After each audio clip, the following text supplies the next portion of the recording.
Hello, bachcho. Let's read this question. So this question says, state true and false.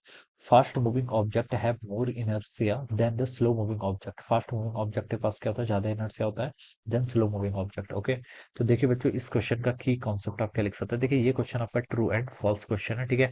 और हमें यहाँ पर inertia के बारे में बताना, so we can write down inertia will be the key concept. Inertia देखिए बच्चों होता क्या है. इनर्शिया देखिए क्या होता है. इनर्शिया हम सिंपली बता सकते हैं कि it is a tendency of an object. किसी भी ऑब्जेक्ट की टेंडेंसी होती है टू अपोज, या फिर हम बोल सकते हैं to resist the change in its state. ठीक है, क्या लिख सकते हैं, दिस इज अ अपोजिशन. क्या लिख सकते हैं, this is a opposition offered. क्या लिख सकते हैं, this is a opposition offered. या फिर लिख सकते हैं कि टेंडेंसी ऑफ एन ऑब्जेक्ट, किसी ऑब्जेक्ट की टेंडेंसी होती है अपोजिशन. Opposition offered. क्या लिख सकते हैं, देखिए opposition offered to change, to change its state. ठीक है, टू चेंज इट्स स्टेट. ठीक है, inertia is the opposition of to change state. ठीक है, अगर कोई ऑब्जेक्ट देखे आपका क्या कर रहा है, मोशन कर रहा है, तो then it will always wants to continue its motion. वो क्या चाहेगा कि अपने मोशन को कंटिन्यू रखना. ठीक है, अगर हम कोई एक्सटर्नल फोर्स लगा के उसके ऑब्जेक्ट को क्या करना चाह रहे हैं, रेस्ट पर लाना चाह रहे हैं. ठीक है, तो ये देखिए क्या है, वो अपोजिशन ऑफर्ड करेगा. इस चीज के लिए क्या करेगा, अपोजिशन ऑफर्ड करेगा. और इसी प्रॉपर्टी को आप क्या बोलते हैं, आपका इनर्शिया बोलते हैं. अगर कोई ऑब्जेक्ट आपका स्टेशनरी है, then it will always wants to be stay at stationary. वो क्या चाहेगा कि always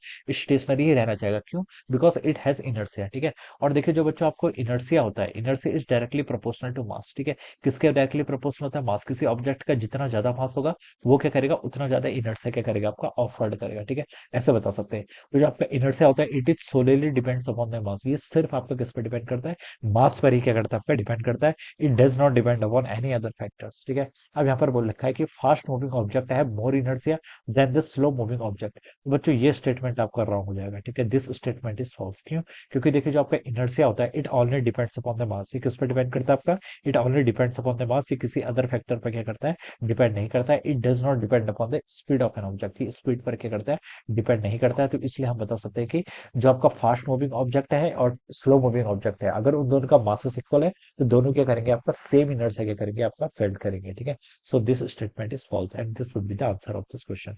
So I hope you all understood this concept. All the best and thank you so much.